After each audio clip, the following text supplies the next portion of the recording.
Good morning aspirants, welcome to CoachUp IAS e learning platform.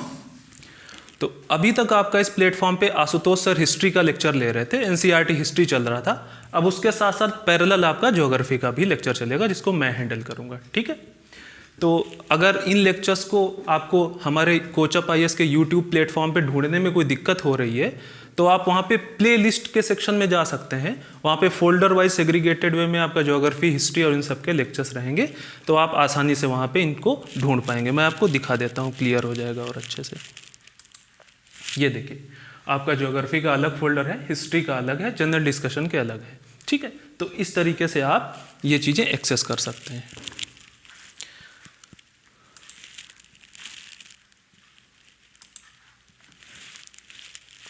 Brief discussion मेरे बारे में, मनीष शुक्ला मेरा नाम है, ये मेरा इंट्रोडक्शन है, ठीक है।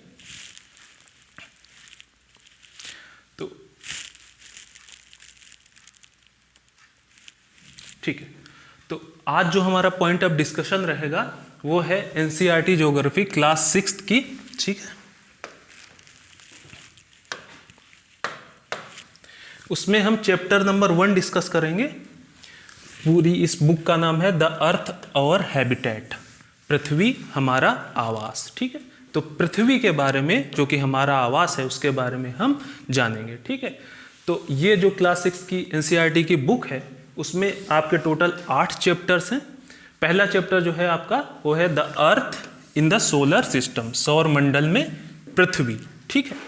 तो पहले मैं एक एक चैप्टर को थोड़ा ब्रीफ में आपको बता दूंगा कि इस चैप्टर के अंतर्गत है क्या, और फिर ये 8 चैप्टर पढ़ने के बाद आप एक इंटीग्रेटेड वे में आपकी समझ कहाँ तक विकसित होगी उसके बारे में हम लोग बात कर लेंगे। फिर आज हम चैप्टर 1 के बारे में कुछ डिटेल में डिस्कशन भी करेंगे, ठीक है। तो जो पहला चैप्टर है आपका the earth in the solar system, सौर मंडल में पृथ्वी, उसमें हम ये देखेंगे कि पूरा जो सौर मंडल है उस सौर मंडल में पृथ्वी जो कि एक प्लेनेट है, पृथ्वी के साथ साथ और कौन से प्लेनेट हैं, ठीक है, हमारे सौर मंडल में। सूरज, सूर्य के बारे में, सन के बारे में हम समझेंगे। एस्टेरॉइड बेल्ट, जो कुछ भी पूरे हमारे अर्थ के सोलर सिस्टम में है उस सब के बारे में हम डिस्कशन करेंगे, ठीक है। अब आता है chapter number 2, globe, latitudes and longitude, अक्षांश एवं देशांतर।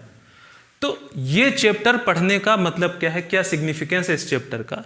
देखिए, ग्लोब में कहीं पे भी किसी भी प्लेस की एग्जैक्ट लोकेशन अगर आपको पता करनी है तो आप कैसे पता करेंगे, तो उसके लिए पूरी ग्लोब को अक्षांश एवं देशांतरों में बांटा गया है, लैटिट्यूड और लॉन्गिट्यूड्स में डिवाइड किया गया है, ठीक है। फिर भी मान लीजिए आप दिल्ली में हैं तो दिल्ली की एग्जैक्ट लोकेशन क्या होगी, उसके लिए आपको कुछ रेफरेंस पॉइंट्स चाहिए होते हैं, संदर्भ रेखाएं या संदर्भ बिंदु, ठीक। तो उन संदर्भ बिंदुओं या रेखाओं के बारे में हम इस चैप्टर 2 में डिस्कशन करेंगे। वो जानने के बाद आप किसी भी प्लेस की, किसी भी स्थान की स्थिति को एग्जैक्टली लोकेट कर सकते हैं, ठीक है। तो चैप्टर नंबर 2 में हमारा डिस्कशन यहाँ पे रहेगा। चैप्टर नंबर 1 में हमने क्या देखा, हमारा सौरमंडल, पृथ्वी का जो सौरमंडल हमारा है, जिस सौरमंडल में पृथ्वी है उसके बारे में हम देखेंगे। चैप्टर 2 में उस पृथ्वी में किसी भी एग्जैक्ट लोकेशन को कैसे हम एक्सेस कर पाते हैं उसके बारे में थ्रू लैटिट्यूड लॉन्गिट्यूड हम हमारा डिस्कशन करेंगे, ठीक है। चैप्टर नंबर 3, यहां पे हम देखेंगे मोशंस ऑफ द अर्थ, पृथ्वी की गतियां, ठीक। तो इसमें हम देखेंगे कि अर्थ हमारा सोलर सिस्टम है उसमें सूर्य के चारों तरफ रिवोल्यूशन करती है, परिक्रमण करती है और अपने एक्सिस पे रोटेट करती है, ठीक। तो रिवोल्यूशन और रोटेशन, परिक्रमण और घूर्णन की वजह से पृथ्वी में ये हम डिस्कशन करेंगे, रिवोल्यूशन और रोटेशन। फिर देखेंगे कि ये जो रिवोल्यूशन और रोटेशन होता है इसका क्या इम्पैक्ट आता है, प्रभाव क्या पड़ता है। अर्थ का जो रिवोल्यूशन होता है, परिक्रमण, उसकी वजह से ऋतुएं आती हैं। अर्थ का जो घूर्णन होता है उसकी वजह से दिन रात होता है। तो डिटेल में जब हम इस चैप्टर में आएंगे तो वहां पे हम ये डिस्कशन करेंगे, ठीक है। अब आते हैं चैप्टर नंबर 4 में। चैप्टर नंबर 4 है आपका मैप का। यहां पे हम देखेंगे कि मैप 2 टाइप के होते हैं, मानचित्र 2 प्रकार के होते हैं। एक आपका पॉलिटिकल मानचित्र होता है, पॉलिटिकल मैप होता है, एक फिजिकल मैप होता है। तो राजनीतिक मैप में हम देखते हैं कि कौन कौन सा देश कहाँ पे है, कौन सी कंट्री कहाँ पे है, उस कंट्री के नेबरिंग प्लेसेस, नेबरिंग कंट्रीज कौन सी हैं, ठीक। जैसे भारत, अब भारत के कौन कौन से पड़ोसी देश हैं, भारत के अंदर कौन सा राज्य कहाँ है, तो वो पॉलिटिकल मैप के अंतर्गत रहता है, ठीक। उसके अलावा दूसरा मैप रहता है आपका फिजिकल मैप, भौतिक मानचित्र। भौतिक मानचित्र में हम देखते हैं कि कहाँ पे कौन सा पठार है, कहाँ पे कौन सा पर्वत है, मैदान कहाँ पे है, कौन सा रेगिस्तान कहाँ पे है, तटीय स्थान कहाँ पे है, तो वो सब फिजिकल मैप का पार्ट रहता है। जब इस चैप्टर में हम आएंगे तो वहाँ पे हम इसके बारे में डिटेल में डिस्कशन करेंगे, ठीक है। फिर आता है आपका chapter 5, major domains of the earth, पृथ्वी के प्रमुख परिमंडल, ठीक। तो पृथ्वी के प्रमुख परिमंडल में हम डोमेन्स में हम क्या देखेंगे कि पृथ्वी पे लिथोस्फीयर या आपका भूमंडल, ठीक। भूमंडल क्या होता है, पृथ्वी का जो ठोस भाग होता है। अब भूमंडल के अंतर्गत हम बहुत सारे जो जितने भी 7 महाद्वीप हैं, आपके 7 कॉन्टिनेंट्स हैं, उनके बारे में हमारा डिस्कशन रहेगा। तो ये आपका लिथोस्फीयर का पार्ट, भूमंडल का पार्ट हो जाएगा। उसके अलावा आपका वायुमंडल होगा, एटमॉस्फेयर। एटमॉस्फेयर में हम उसका कंपोजिशन पढ़ेंगे, उसका स्ट्रक्चर पढ़ेंगे, देखेंगे कौन कौन सी गैसेस हैं एटमॉस्फेयर में, ठीक। उसके अलावा तीसरा आपका डोमेन या परिमंडल होता है जलमंडल या हाइड्रोस्फीयर। तो हाइड्रोस्फीयर में हम देखेंगे कि कौन से ओशंस या महासागर कहाँ पे हैं, Pacific Ocean, Atlantic Ocean, Indian Ocean, प्रशांत महासागर, अटलांटिक महासागर, हिंद महासागर, इनके बारे में हम बात करेंगे वहाँ पे, ठीक है। उसके अलावा बायोस्फीयर या जीवमंडल, यहाँ पे हम लाइफ के बारे में, फ्लोरा और फौना के बारे में, पादप और जीव जंतुओं के बारे में चर्चा करेंगे, ठीक है। तो ये रहेगा आपका चैप्टर 5 में। फिर बात करते हैं चैप्टर 6, यहाँ पे major land forms of the earth, पृथ्वी के प्रमुख स्थल रूप, ठीक। तो यहाँ पे लैंड फॉर्म्स जो स्थल रूप होते हैं पृथ्वी के, इस पे हमारा डिस्कशन फोकस्ड रहेगा। लैंड फॉर्म्स में हम बेसिकली माउंटेन्स हैं, प्लेटूज हैं, मैदान या प्लेन्स हैं, ठीक। पर्वत, पठार, मैदान, इनके बारे में हमारा डिस्कशन रहेगा, ठीक। ये कैसे बने, कौन से फोर्सेस हैं जो जिसकी वजह से ये बनते हैं, इनका अपर्दन के बारे में हम पढ़ेंगे, ठीक। तो ये सारी चीजें हमारी लैंड फॉर्म्स के अंतर्गत हम देखेंगे, ठीक। चैप्टर 7 आता है आपका आवर कंट्री, इंडिया, हमारा देश, ठीक। तो यहाँ पे हम भारत के बारे में जानेंगे। अब भारत के बारे में क्या जानेंगे, 2 चीजें, एक तो पॉलिटिकल इंडिया और दूसरा फिजिकल इंडिया, राजनीतिक भारत और भौतिक भारत। राजनीतिक भारत में देखेंगे कि भारत की लोकेशन पूरे ग्लोब में कहाँ पे है, भारत के नेबरिंग कंट्रीज कौन कौन सी हैं, भारत के अंदर कौन सा प्रोविंस कहाँ पे है, कौन सा राज्य कहाँ पे है। फिजिकल इंडिया में हम, ठीक है, फिजिकल इंडिया में हम माउंटेन्स देखेंगे कि हिमालय कहाँ पे है, विंध्य पर्वत कहाँ पे है, वेस्टर्न घाट कहाँ पे है। माउंटेन्स के अलावा प्लेटूज, पठार के बारे में जानेंगे, मैदानों के बारे में जानेंगे, रेगिस्तान के बारे में जानेंगे, तटीय स्थान के बारे में। कहने का मतलब डिटेल में इंडिया के बारे में यहाँ पे हमारा डिस्कशन रहेगा, ठीक है, चैप्टर नंबर 7 में। फिर चैप्टर नंबर 8 जो है आपका, वो climate, vegetation and wild life, जलवायु, वनस्पति तथा वन्य प्राणी होगा। इसमें हम देखेंगे कि भारत की जलवायु मानसून जलवायु है, मानसून क्या होता है, कैसे आता है, ठीक। वेजिटेशन, भारत की वनस्पति कैसी है, भारत में पाए जाने वाली वाइल्ड लाइफ, वन्य प्राणियों के बारे में, ठीक। तो ओवरऑल जब आपका क्लास 6 की ये अर्थ और हैबिटेट ये बुक फिनिश होगी, चैप्टर 8 आप कर लेंगे, 1 से 8 कर लेंगे, तो आपको एक बेसिक स्ट्रक्चर, एक बेसिक आउटलाइन मिल जाएगा, ठीक है, जहां पे आप अर्थ के बारे में आपका एक बेसिक ओरिएंटेशन बहुत कुछ बहुत हद तक क्लियर हो जाएगा, ठीक। अब एक चीज मैं यहाँ पे क्लियरफाई कर देना चाहता हूं कि ये क्लास 6th स्टैंडर्ड की बुक है। तो यहाँ पे जैसे जैसे हम क्लास 6 के आगे जाएंगे एनसीईआरटी बुक्स में, तब वहाँ पे थोड़ा कॉम्प्लेक्सिटी बढ़ेगी। उसके बाद जब हम एडवांस्ड लेवल पे जाएंगे तो वहाँ पे थोड़ा सा और कॉम्प्लेक्सिटी बढ़ेगी। अभी जो हमारा डिस्कशन रहेगा वो क्लास 6 का जो कंटेंट है उसी के इर्द गिर्द पे रहेगा, ठीक है। बहुत कॉम्प्लेक्स नहीं होगा, क्लास 6 के स्टैंडर्ड से होगा। मैं एक्सपेक्ट कर रहा हूं कि जो बच्चा ये वीडियो देख रहा है वो स्क्रैच लेवल पे है, ठीक। तो उसको बहुत बेसिक से स्टार्ट करना पड़ेगा। जैसे जैसे हम आगे बढ़ेंगे तो हमारा कंटेंट और इनरिच होगा और हमारा डिस्कशन भी और थोड़ा सा कॉम्प्लेक्सिटी की तरफ जाएगा, ठीक है। तो ये हम बात कर रहे हैं कि इस बुक में क्लास 6 की जो एनसीईआरटी अर्थ और हैबिटेट है वहां पे इनके बारे में हमारा डिस्कशन रहेगा, ठीक है।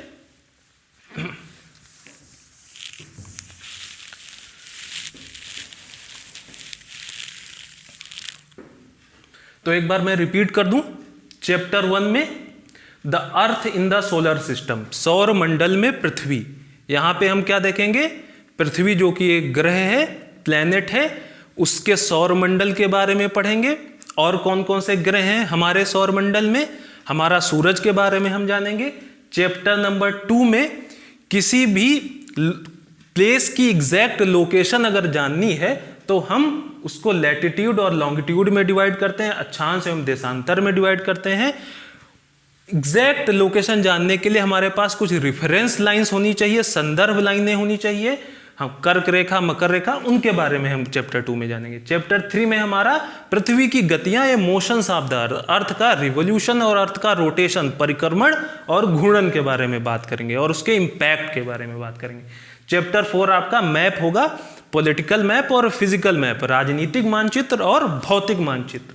चैप्टर 5 आपका major domains of the earth, यहाँ पे हम लिथोस्फीयर, एटमॉस्फेयर, हाइड्रोस्फीयर, बायोस्फीयर के बारे में बात करेंगे। स्थल मंडल, जल मंडल, वायुमंडल और जैवमंडल के बारे में बात करेंगे। ठीक। चैप्टर 6 आपका landforms, mountains, plateaus, plains आपका, ठीक है, यहाँ पे पर्वत, पठार और मैदानों के बारे में हमारा डिस्कशन रहेगा। फिर इंडिया के बारे में, आवर कंट्री इंडिया, इसके बारे में डिस्कशन होगा। इंडिया की क्लाइमेट कैसी है, उसकी वेजिटेशन कैसी है, वहाँ पे क्या वाइल्ड लाइफ पाई जाती है, ये आपका टोटल डिस्कशन पॉइंट रहेगा। ठीक है, तो स्टार्ट करते हैं। Chapter number 1, the earth in the solar system, सौर मंडल में पृथ्वी। तो सौर मंडल में पृथ्वी, इसका डिस्कशन करते हैं। तो सबसे पहले हम देखेंगे कि सेलेस्टियल बॉडीज क्या होती हैं, खगोलीय पिंड किसको बोलते हैं। ठीक, तो आप ये समझिए कि आसमान में हम क्या देखते हैं, सूरज हमको देखने को मिलता है, उसके अलावा मून देखते हैं, या रात में स्टार्स चमकते हैं, तारे चमकते हैं। तो जो कुछ भी आसमान में सूर्य, चंद्रमा और रात के समय चमकने वाली वो सभी वस्तुएं क्या कहलाती हैं, सेलेस्टियल बॉडीज या खगोलीय पिंड। ठीक है, तो आसमान में जो भी पिंड पाए जाते हैं, जैसे सूर्य है, चंद्रमा है, या रात के समय जो आसमान में चमकने वाले स्टार्स, तारे हैं, वो सब आपका क्या है, सेलेस्टियल बॉडीज कहलाते हैं या खगोलीय पिंड कहलाते हैं। ठीक है, फिर आता है अब खगोलीय पिंड कितने प्रकार के होते हैं, क्या क्या टाइप्स होते हैं सेलेस्टियल बॉडीज के। ठीक, तो पहला खगोलीय पिंड जिसके बारे में हम डिस्कशन करेंगे वो है हमारा स्टार्स या तारे। ठीक, अब देखिए तारे जो जैसे सेलेस्टियल, वो सेलेस्टियल बॉडी, तारे वो सेलेस्टियल बॉडीज होते हैं जिनका की आकार, साइज जो होता है वो बहुत बड़ा होता है। ठीक, और उसके अलावा ये बहुत गर्म भी होते हैं। तो हमने देखा यहाँ पे स्टार्स वो सेलेस्टियल, वो खगोलीय पिंड है जो कि बहुत बड़े आकार का तथा गर्म होता है, वेरी बिग एंड हॉट। ठीक, तो ऐसी सेलेस्टियल बॉडी जिसका जो साइज है वो बहुत बड़ा होता है और वो बहुत हॉट होता है, उसको हम स्टार की एक कैरेक्टरिस्टिक होता है। उसके अलावा स्टार्स जो है गैसेस से मिलकर बने होते हैं, गैसों से बने होते हैं। ठीक, जो डिफाइनिंग कैरेक्टरिस्टिक है स्टार्स की वो ये है कि स्टार्स के पास अपनी खुद की हीट और लाइट होती है, ये इसकी डिफाइनिंग कैरेक्टरिस्टिक्स है जो और सेलेस्टियल बॉडीज से स्टार या तारे को अलग करती है। स्टार के पास खुद की हीट और लाइट होती है, ओन हीट एंड लाइट। ठीक, अपनी ऊष्मा और प्रकाश होता है, ये बहुत इंपॉर्टेंट कैरेक्टरिस्टिक है स्टार की। ठीक, अब इसके पास अपनी ऊष्मा तथा प्रकाश का स्रोत क्या है, यह है नाभिकीय संलयन क्रिया। ठीक, नाभिकीय संलयन क्रिया के द्वारा स्टार के पास अपनी हीट और लाइट होती है। तो ये जरूर आपको ध्यान रखना है, ये वाला पॉइंट, थर्ड पॉइंट, कि स्टार कैसे और सेलेस्टियल बॉडीज से अलग होता है। तो ये डिफाइनिंग कैरेक्टरिस्टिक है स्टार या तारे की। ठीक है, अब अगली खगोलीय पिंड की बात करें या सेलेस्टियल बॉडी की बात करें तो कॉन्स्टिलेशन या नक्षत्र मंडल। नक्षत्र मंडल किसको बोलते हैं, देखिए जब ग्रुप ऑफ स्टार्स एक जगह आके एक पैटर्न बना लेते हैं तो उसको हम कॉन्स्टिलेशन कहते हैं। ठीक, तारों के विभिन्न समूहों द्वारा बनाई गई विविध आकृतियां ये इनको हम क्या बोलते हैं, नक्षत्र मंडल या constellation. The patterns formed by group of stars. ठीक है, जब स्टार्स का कोई ग्रुप एक पैटर्न में अरेंज हो जाता है तो उसको हम कॉन्स्टिलेशन बोलते हैं या नक्षत्र मंडल बोलते हैं। आपने इसका नाम बहुत सुना होगा, सप्तऋषि। ठीक है, उसके अलावा इसका एक एग्जाम्पल उर्सा मेजर या आपका बिग बेयर भी है। ठीक है, तो हमने यहाँ पे क्या देखा, हमने बात करी सबसे पहले सेलेस्टियल बॉडीज की, खगोली पिंड की। खगोली पिंड में हमने देखा कि सूर्य, चंद्रमा या रात के समय आसमान में चमकने वाली सभी वस्तुएं क्या हैं, सेलेस्टियल बॉडी हैं। अब सेलेस्टियल बॉडी के टाइप्स देखना शुरू किया कि कौन कौन से विभिन्न प्रकार होते हैं सेलेस्टियल बॉडी की। तो पहला स्टार्स या तारे। तारे को कैसे हम अन्य सेलेस्टियल, अन्य खगोलीय पिंडों से अलग करेंगे, वो इसकी डिफाइनिंग कैरेक्टरिस्टिक क्या है कि तारों के पास अपनी ऊष्मा तथा प्रकाश होता है। ठीक, own heat and energy, own heat and light. Clear. उसके बाद हमने देखा कि जब ग्रुप ऑफ स्टार्स एक पास आके एक पैटर्न बना लेते हैं तो उसको कॉन्स्टिलेशन या नक्षत्र मंडल बोलते हैं। इसका उदाहरण जैसे सप्तऋषि या बिग बेयर। क्लियर। आगे बढ़ते हैं अब।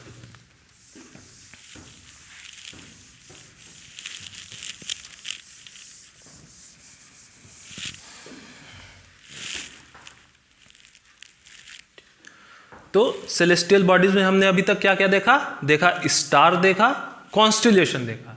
अगली जो सेलेस्टियल बॉडी या खगोलीय पिंड होगा वो क्या है, प्लेनेट या ग्रह। हिंदी में इसको ग्रह बोलते हैं। ठीक, अब देखिए ग्रह और स्टार, ग्रह और तारा कैसे अलग होंगे एक दूसरे से। देखिए ग्रह के पास अपनी खुद की हीट एंड लाइट नहीं होती है। स्टार के पास हमने अभी क्या देखा था, उसके पास खुद की हीट एंड लाइट होती है, बट प्लेनेट के पास खुद की हीट एंड लाइट नहीं होती है। They do not have their own heat and light. इनमें स्वयं का ऊष्मा तथा प्रकाश नहीं होती है।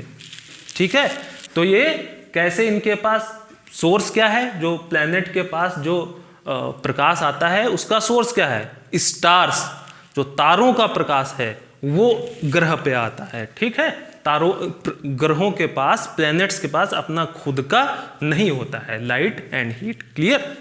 उसके बाद अगला है वही चीज है, they are lit by the light of the stars. ये तारों के प्रकाश से प्रकाशित होते हैं, क्योंकि इनके पास खुद का कोई प्रकाश है नहीं, तो तारों के प्रकाश से ये प्रकाशित होते हैं। और जो आपका प्लैनेट होता है, जो ग्रह होता है, वो स्टार के चारों तरफ क्या करता है, रिवोल्यूशन करता है, चक्कर लगाता है, परिक्रमण करता है। तो कोई भी प्लैनेट होगा किसी भी सोलर सिस्टम में, किसी भी सौर मंडल में, तो उस सौर मंडल का जो तारा होगा, ठीक, उस तारे के चारों तरफ वो क्या लगाएगा, चक्कर लगाएगा।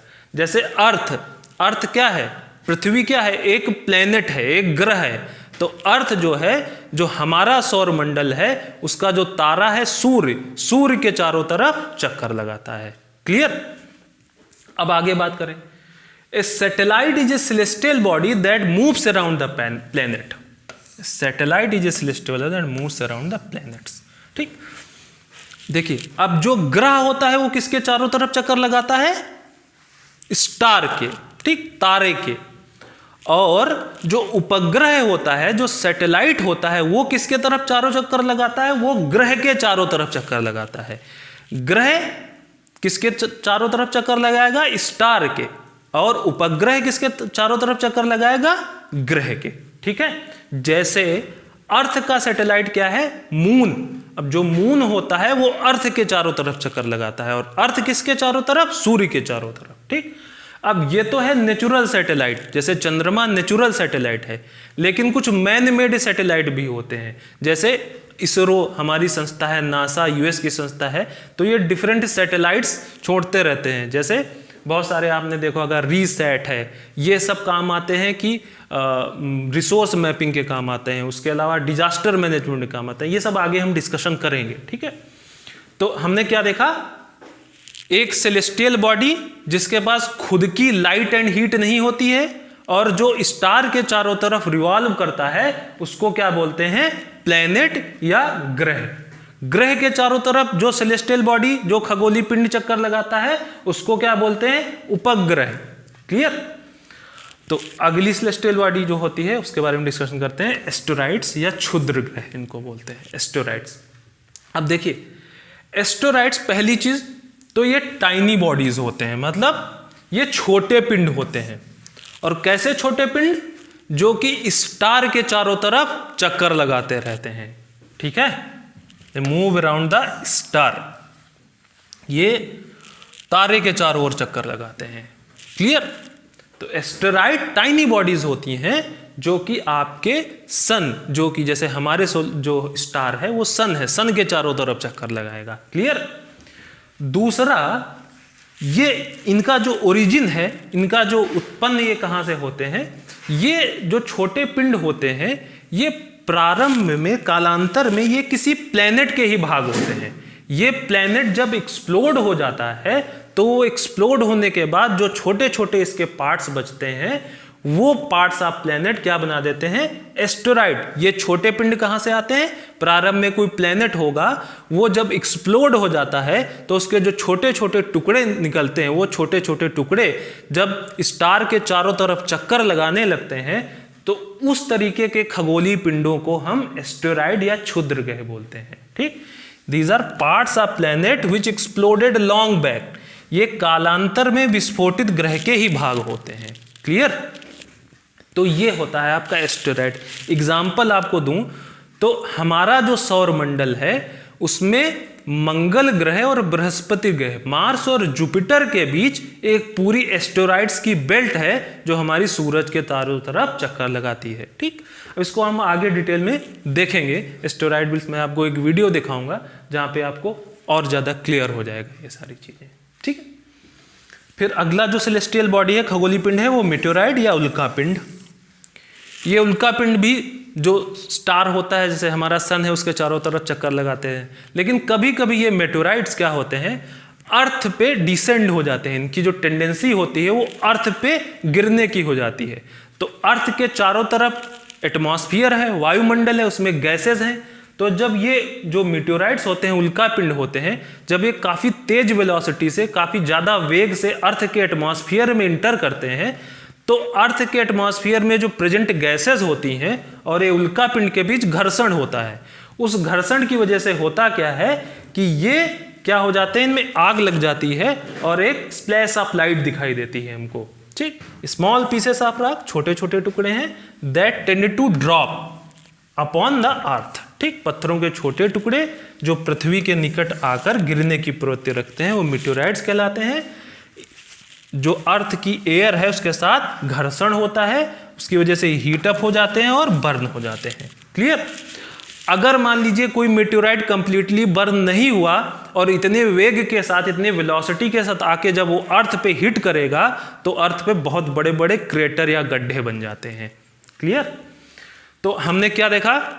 हमने देखा सेलेस्टियल बॉडीज, कौन कौन से अलग अलग खगोलीय पिंड होते हैं। उसमें हमने स्टार, तारों के बारे में डिस्कशन किया।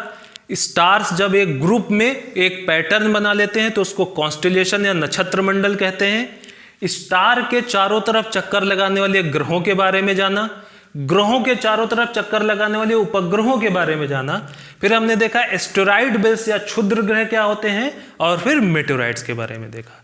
तो ये सारे क्या हैं? टाइप्स ऑफ सेलेस्टियल बॉडी, अलग अलग प्रकार के खगोलीय पिंड। क्लियर?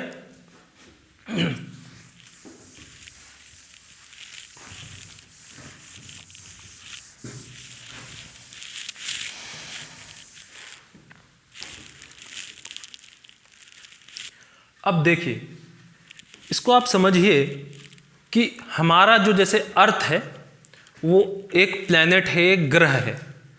तो ओवरऑल क्या स्केल होती है? प्लेनेट से बड़ा क्या कुछ होता है, उससे बड़ा क्या कुछ होता है, ओवरऑल स्केल क्या है? तो सबसे बड़ी स्केल क्या है? यूनिवर्स या ब्रह्मांड।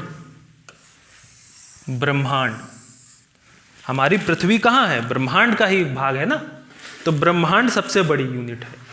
अब ब्रह्मांड के अंदर, यूनिवर्स के अंदर कुछ सुपर क्लस्टर्स होते हैं। जैसे एक वर्गो सुपर क्लस्टर है आपका, ये सुपर क्लस्टर। क्लियर?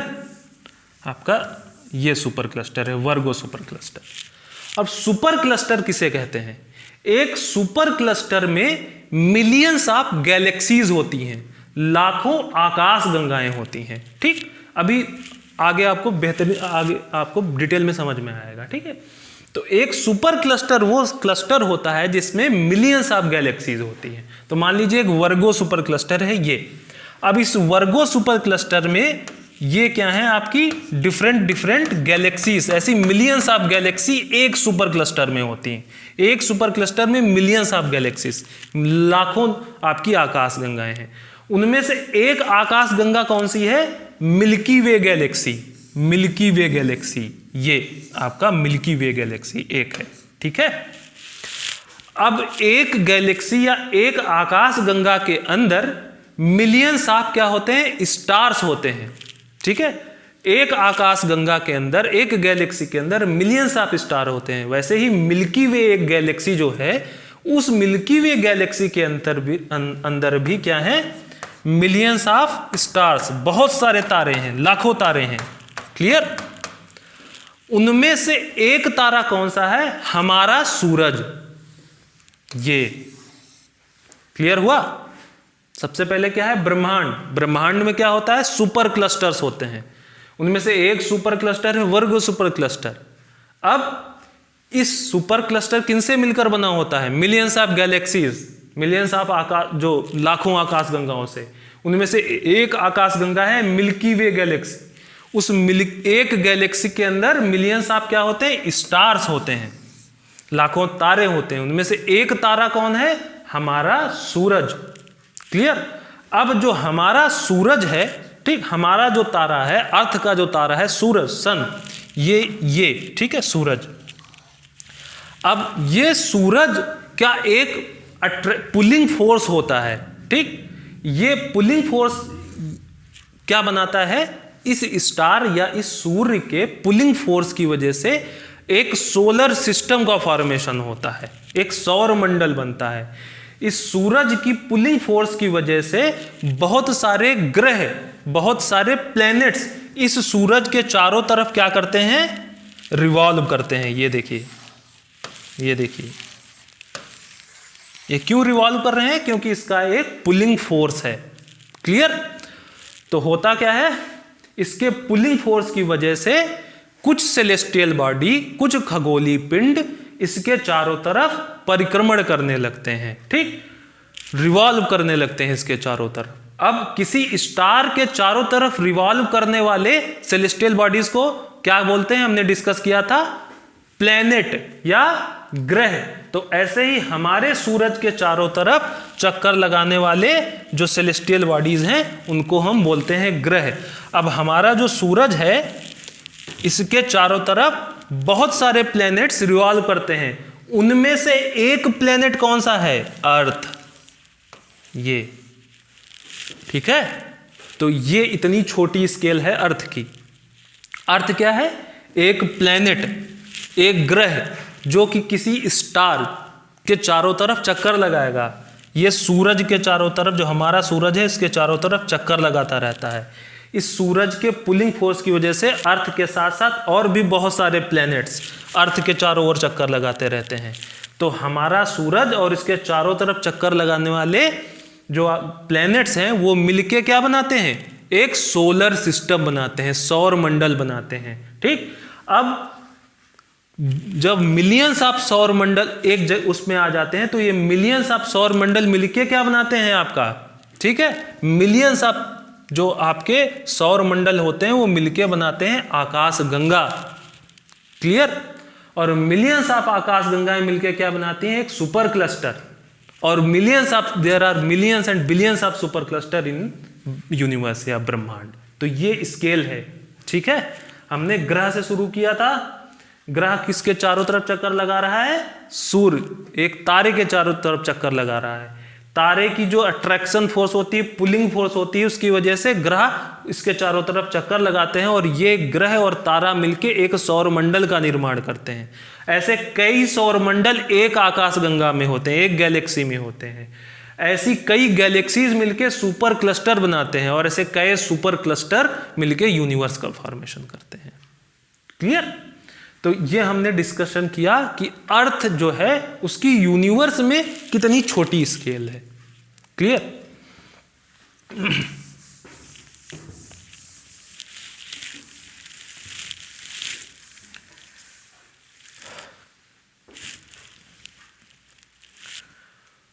तो अब हम डिस्कशन करेंगे हमारे सौरमंडल के बारे में, आवर सोलर सिस्टम के बारे में।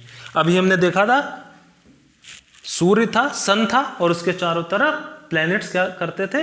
रिवॉल्व करते थे। तो वही चीज है, एक हमारा स्टार है जो कि हमारा सूरज है, और उस सूरज के चारों तरफ डिफरेंट प्लैनेट्स क्या कर रहे हैं? इसका रिवोल्यूशन, इसके चारों तरफ चक्कर लगा रहे हैं। क्यों? क्योंकि सूरज का एक पुलिंग फोर्स है। क्लियर? कौन कौन से प्लैनेट इसके चारों तरफ चक्कर लगाते हैं? मरकरी, बुध जिसको हम बोलते हैं। मरकरी सूरज के सबसे नजदीक है। उसके बाद आपका शुक्र या विनस आता है। सूर्य से तीसरा जो प्लैनेट है वो है हमारा पृथ्वी। क्लियर? इसके बाद आपका मार्स या मंगल ग्रह। इसके बाद एक एस्टेरॉइड बेल्ट आती है, क्षुद्र ग्रह पट्टी, जो कि एस्टेरॉइड बेल्ट अभी हमने बात करी थी। क्लियर? एस्टेरॉइड बेल्ट जो है उसके बाद आपका बृहस्पति या जुपिटर है। जुपिटर के बाद आपका सैटर्न या शनि, फिर आपका यूरेनस, नेपच्यून। तो इतने प्लैनेट हैं जो कि हमारे सूर्य के चारों तरफ रिवॉल्व करते हैं। ये मिल के क्या बनाता है? एक हमारा सौर मंडल, आवर सोलर सिस्टम। क्लियर?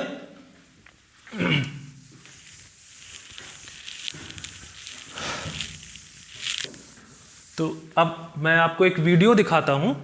वो वीडियो आप देखेंगे तो आपको एक बेटर आइडिया मिलेगा कि कैसे वर्क होता है, कैसे हमारा सूर्य है, कैसे ये हमारे जो प्लैनेट्स हैं कैसे रिवॉल्व करते हैं इसके चारों तरफ, किन प्लैनेट की क्या कैरेक्टरिस्टिक है, ये जो आंतरिक प्लैनेट होते हैं जो सूरज के निकट होते हैं उनकी क्या कैरेक्टरिस्टिक है, उसके बाद जो बाहर के प्लैनेट होते हैं जूवियन प्लैनेट्स भी बोलते हैं, इनकी क्या कैरेक्टरिस्टिक है, ये सारा डिस्कशन होगा। ये वीडियो हम देख लेते हैं पहले।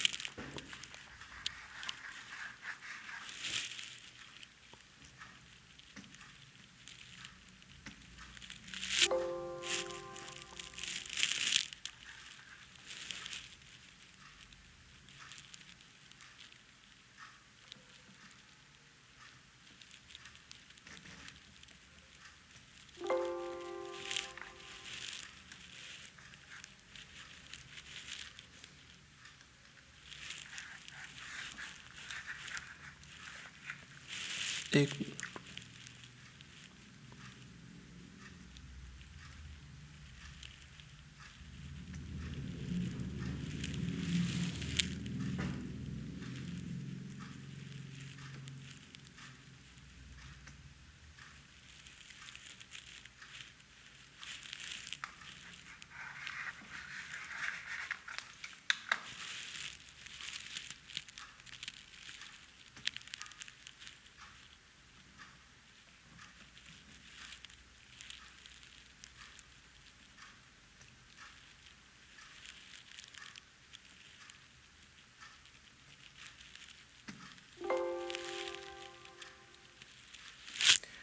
तो ये वीडियो मैं आपको अगले लेक्चर में दिखाऊंगा। ठीक है, आज का लेक्चर यहीं पे रखते हैं। अगले लेक्चर में हम यहीं से स्टार्ट करेंगे। ये वीडियो से मैं स्टार्ट करूंगा, आपको दिखाऊंगा कि कैसे ये सारे जो प्लैनेट्स होते हैं वो रिवॉल्व करते हैं हमारे सूरज के चारों तरफ और ये मिलके एक सोलर सिस्टम का फॉर्मेशन करते हैं। क्लियर? उसके बाद अगले लेक्चर में मैं एक एक प्लैनेट के बारे में भी डिस्कशन करूंगा कि इसकी क्या कैरेक्टरिस्टिक है, इसकी क्या कैरेक्टरिस्टिक्स है।